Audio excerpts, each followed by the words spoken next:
ओम शांति। 24 जुलाई 2023 बाबा के महावाक्य।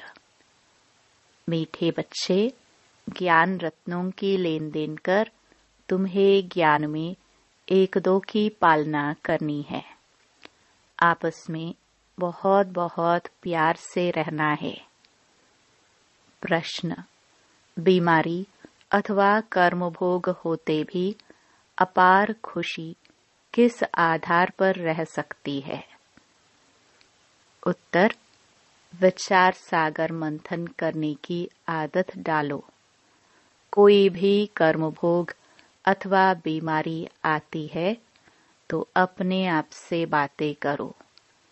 अब हमने 84 जन्मों का पाठ पूरा किया। यह पुरानी जुत्ती है। इस पुराने हिसाब किताब को चुकतो करना है। फिर हम 21 जन्मों के लिए सब बीमारियों से छूट जाएंगे।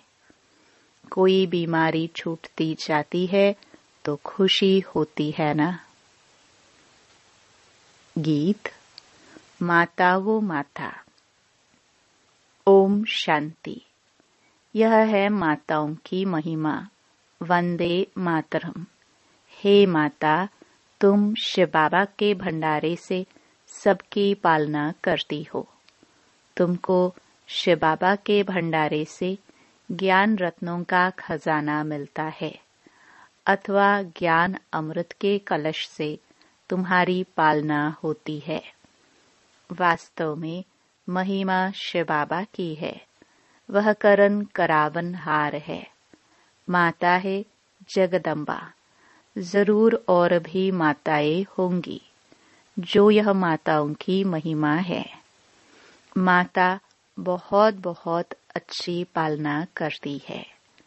शिव बाबा के यज्ञ में जो रहने वाले हैं उन्हों की स्थूल में भी पालना होती है और अविनाशी ज्ञान रत्नों से तो सभी की पालना होती है। पालना करने वाली मेजॉरिटी माताएं हैं। बहुत हैं जो भाई भी बहनों की पालना करते हैं। ऐसे नहीं सिर्फ बहन भाई की पालना करती है। दोनों ज्ञान रत्नों की लेन देन से एक दो की पालना करते हैं। भाई बहन की, बहन भाई की। बच्चों को बहुत प्यार से रहना है। इस दुनिया में तो एक दो को विकार ही देते हैं। इसलिए जैसे एक दो के दुश्मन हुए, यहाँ अविनाशी ज्ञान रत्नों का खजाना देते हैं। वो तो जैसे पत्थर मारते हैं क्योंकि है ही पत्थर बुद्धि। ऐसे नहीं कि पत्थर मारते हैं, यह तो समझानी है। तुम हो बहन भाई ब्रह्मा कुमार कुमारिया। तुम्हारा नाम भी बड़ा भारी है। ब्रह्मा कुमारी है तो कुमार भी जरूर है। प्रजापिता ब्रह्मा है तो जरूर ब्राह्मण ब्राह्मणियां भी होंगे। बोर्ड पढ़ने से घबराना नहीं चाहिए। प्रजापिता ब्रह्मा के बच्चे जरूर ब्रह्मा कुमार कुमारियां होंगे। यह बुद्धि से काम लिया जाता है। गीत में महिमा है माता की। जगदम्बा सरस्वती कहे तो भी जरूर बच्चे और बच्चियां होंगे। जरूर फैमिली होगी। यह भी समझने की बात है ना। समझते भी हैं, प्रजापिता लिखा हुआ है ना। ब्रह्मा को कहा जाता है प्रजापिता ब्रह्मा। यह है साकारी सृष्टि का पिता। गाया हुआ है प्रजापिता ब्रह्मा द्वारा ब्राह्मण कुल की रचना हुई। आदि सनातन पहले पहले ब्राह्मण हो जाते हैं। वास्तव में आदि सनातन देवी देवता धर्म कहना रॉन्ग है। वह तो है सत्युग का धर्म। यह आदि सनातन ब्राह्मणों का धर्म जो है वह प्रायलोप हो गया है। परमपिता परमात्मा प्रजापिता ब्रह्मा द्वारा ब्राह्मण धर्म रचते हैं। तो यह संगम युग हो गया, देवी देवता धर्म से भी ऊंच। पहले यह ब्राह्मण धर्म है जिसको चोटी कहते हैं, इसको कहा जाएगा संगम युगी आदि सनातन ब्राह्मण धर्म। कितना अच्छा राज है समझने का। बाबा ने समझाया है कि पहले जब कोई आते हैं तो उनको बाप का परिचय दो, यह है मुख्य। ब्राह्मणों को तो राजधानी है नहीं। लिखा जाता है सत्युगी डेटी वर्ल्ड सॉवर्निटी तुम्हारा ईश्वरीय जन्म सिद्ध अधिकार है। देवी देवता धर्म तो बरोबर है, परंतु उनको यह राजधानी कब और कैसे मिलती है यह भी समझाना पड़ता है। इसलिए त्रिमूर्ति का चित्र सामने जरूर रखना है। इसमें लिखा हुआ है स्वर्ग की बादशाही तुम्हारा जन्म सिद्ध अधिकार है। किस द्वारा ये भी लिखना पड़े। ये बोर्ड बनाकर हर एक अपने घर में लगावे। जैसे गवर्नमेंट के ऑफिसर्स के बोर्ड होते हैं ना, कोई के पास बैज रहते हैं, सबकी अपनी अपनी निशानी रहती है। तुम्हारी भी निशानी रहनी चाहिए। बाबा डायरेक्शन देते हैं, अमल में लाना तो बच्चों का काम है ना। विहंग मार्ग की सर्विस करनी है, यह बहुत मुख्य चीज है। डॉक्टर, बैरिस्टर आदि सबके घर में बोर्ड लगा हुआ होता है ना। तुम्हारा भी बोर्ड लगा हुआ हो। आकर समझो कि शिव बाबा से ब्रह्मा द्वारा स्वर्ग की बादशाही कैसे मिलती है।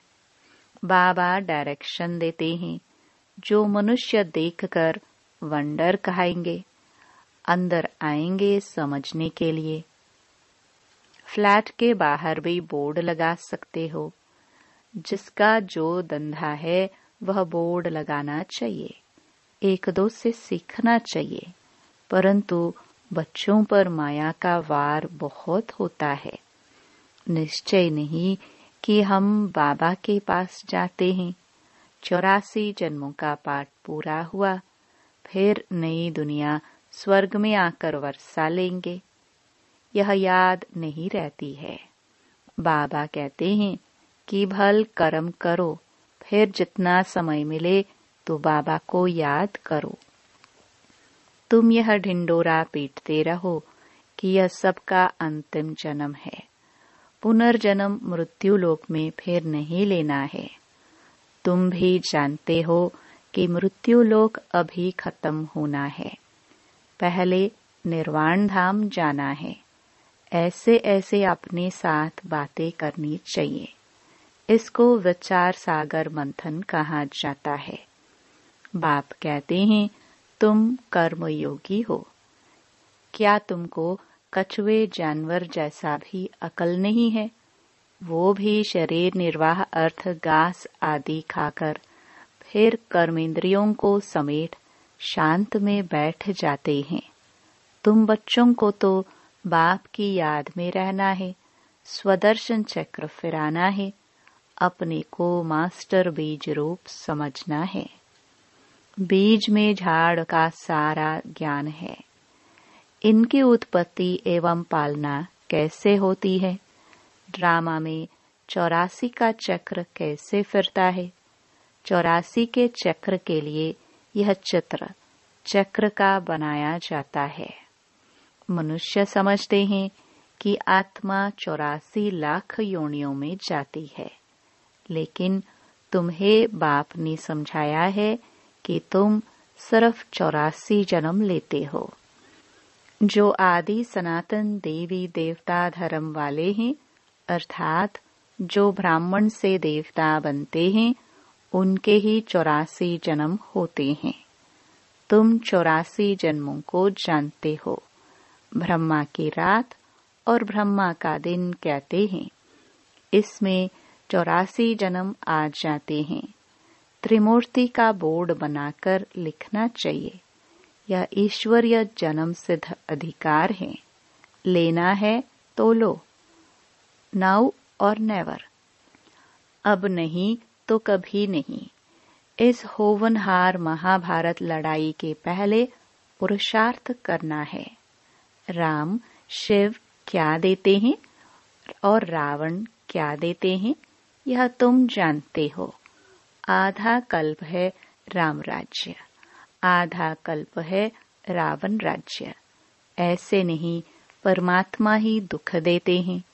दुख देने वाला तो रावण 5 विकार हैं जो ही विशेष बनाते हैं। बच्चों को भिन्न भिन्न प्रकार की समझानी रोज मिलती रहती है, तो खुशी में रहना चाहिए ना। तुम जानते हो शिव बाबा रोज पढ़ाते हैं। ऐसे नहीं कि साकार को याद करना है। शिव बाबा हमको ब्रह्मा बाबा द्वारा सहज राजयोग सिखलाते हैं। शिव बाबा आते ही प्रजापिता ब्रह्मा में हैं। प्रजापिता ब्रह्मा और किसको कह नहीं सकते। ब्राह्मण भी जरूर चाहिए। गाया जाता है, सेकंड में मुक्ति जीवन मुक्ति का वर्षा अथवा राज्य भाग्य लो। बच्चे कहते हैं कि हम शिव बाबा के बच्चे हैं। वो है ही स्वर्ग का रचयिता, तो जरूर हमको भी स्वर्ग की राजाई देंगे। बाबा कैसा वंडरफुल है। 1 सेकंड में जीवन मुक्ति जनक को मिली। यह भी गाया हुआ है।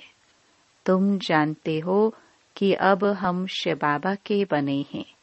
शिव बाबा को जरूर याद करना पड़े। जैसे बच्चे धर्म की गोद लेते हैं तो जानते हैं कि पहले हम फलाने का बच्चा था, अब फलाने का हूँ। उनसे दिल हटती जाएगी और उनसे जुटती जाएगी। हम यहाँ भी ऐसे कहेंगे कि हम शिव बाबा के एडॉप्टेड बच्चे हैं। फिर उस लौकिक बाप को याद करने से फायदा ही क्या।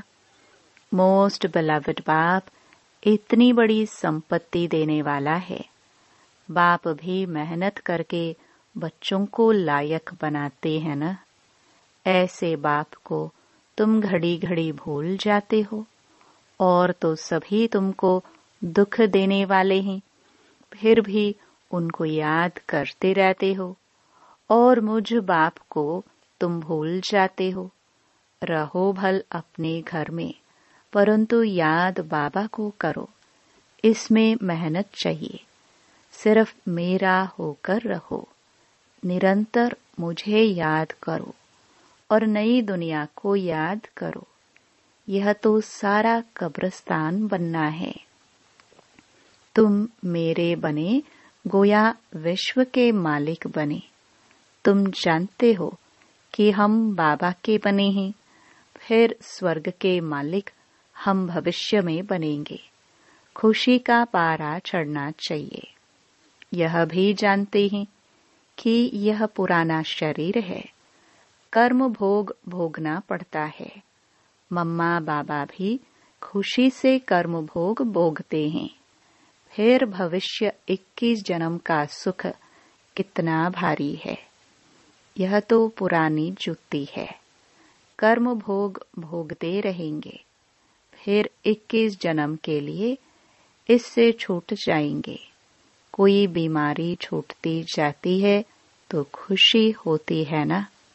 कोई आफत आती है फिर हट जाती है तो खुशी होती है ना। तुम भी जानते हो कि अब जन्म जन्मांतर के लिए आफतें हट जाएंगी। अभी हम बाबा के पास जाते हैं। यह है विचार सागर मंथन कर पॉइंट्स निकालना। बाबा राय तो बतलाते हैं कि ऐसे ऐसे अपने से बातें करो। हमने 84 का चक्र पूरा किया। अब बाबा के पास जाते हैं, फिर बाबा का वर्षा पाएंगे। साक्षात्कार भी करते हो। इस समय परोक्ष और अपरोक्ष है। जैसे मम्मा को कोई भी साक्षात्कार नहीं हुआ है, बाबा को तो हुआ है। विनाश और स्थापना का साक्षात्कार हुआ।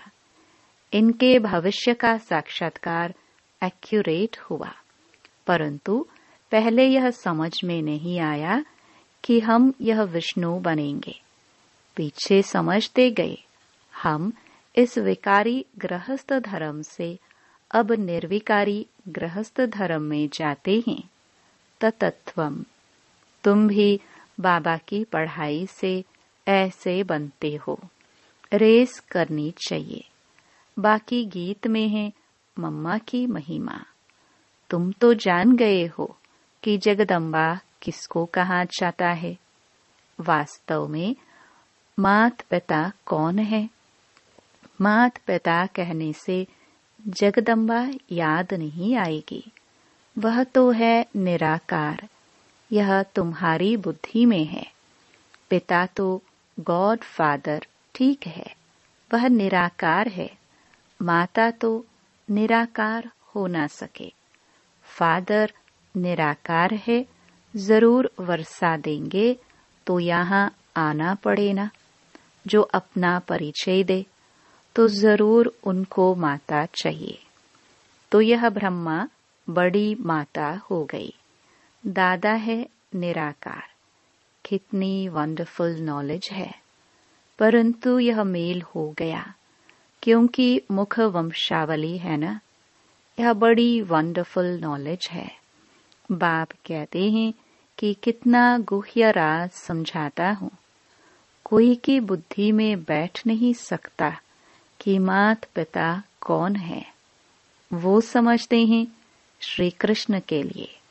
सिर्फ फर्क यह किया है। इसको कहा जाता है एकज भूल। कोई तो निमित्त बनना चाहिए ना। क्या भूल हुई जो भारत इतना दुखी होता है?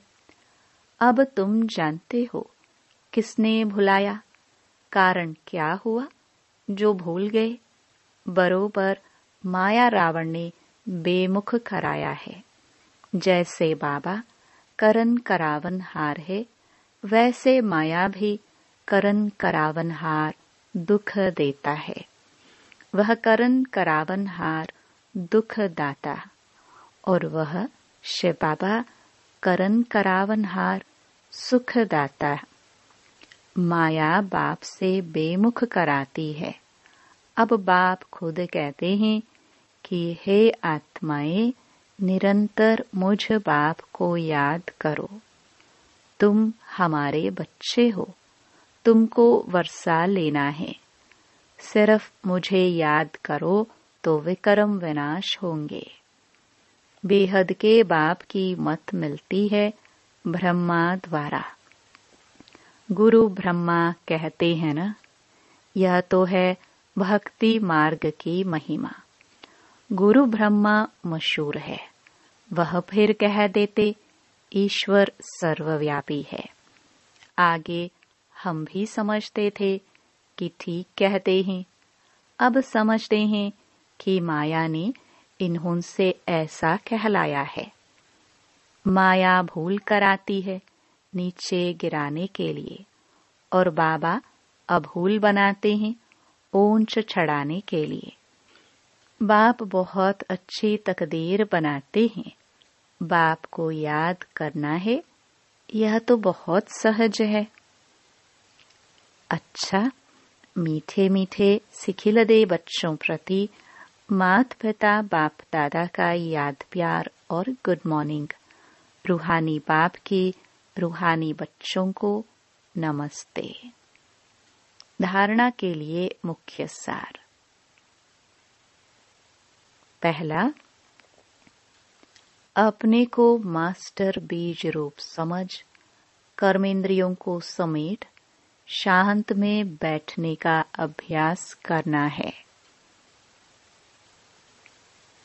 दूसरा, विचार सागर मंथन कर खुशी में रहना है और खुशी खुशी से पुराना कर्म भोग चुकतो करना है। अपने आप से बातें करनी है कि हमने 84 का चक्र पूरा किया। अब जाते हैं बाबा के पास। वरदान, रिगार्ड मांगने के बजाय सदा ऊंची स्थिति में रहने वाले सर्व के पूजनीय भव। कई बच्चे सोचते हैं कि हम तो आगे बढ़ रहे हैं, लेकिन दूसरे हमको आगे बढ़ने का रिगार्ड नहीं देते हैं। लेकिन रिगार्ड मांगने के बजाय स्वयं का रिगार्ड स्वयं रखो तो दूसरे स्वतः रिगार्ड देंगे। अपना रिगार्ड अर्थात अपने को सदा महान श्रेष्ठ आत्मा अनुभव करना। जैसे मूर्ति जब आसन पर है तब पूजनीय है, ऐसे आप भी सदा अपनी ऊंची स्थिति में स्थित रहो तो पूजनीय बन जाएंगे। सब आपे ही रिगार्ड देंगे। स्लोगन: माया का तिरस्कार करने वाले ही सर्व के सत्कारी बनते हैं। ओम शांति।